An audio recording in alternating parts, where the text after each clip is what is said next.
पुण्यातून गॅस टंचाईचा फटका पुण्यातल्या ससून रुग्णालयाच्या कॅन्टीनलाही बसलाय। कॅन्टीनमध्ये केवळ आजपुरताच एलपीजी गॅस साठा शिल्लक आहे अशी माहिती समोर आली आहे। तर गॅस पुरवठा न झाल्यास कॅन्टीन बंद ठेवण्याची वेळ येऊ शकते अशी शक्यता व्यक्त केली जाते आणि त्यामुळे आता रुग्ण आणि त्यांच्या नातेवाईकांना जेवणाच्या मोठ्या अडचणींना सामोरं जाऊ लागू शकतं। या पार्श्वभूमीवर रुग्णालय प्रशासनानं तातडीनं गॅस पुरवठा मिळावा यासाठी जिल्हाधिकाऱ्यांना पत्र पाठवलंय। माननीय अधिष्ठाता यांनी कलेक्टरांना 2 ते 3 दिवसापूर्वी पत्र लिहिलेलं आहे।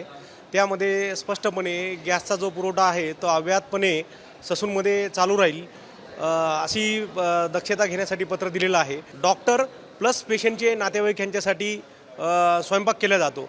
तर या दोन्ही ठिकाणी तसेच आमची कॉलेजची जी कॅन्टीन आहे त्याच्यानंतर जे आमचे अंडर ग्रॅज्युएट स्टुडंट आहेत या प्रत्येक ठिकाणी माननीय अधिष्ठाता यांनी गॅस सिलेंडर उपलब्ध असतील याची पूर्णतः दक्षता घेतलेली आहे।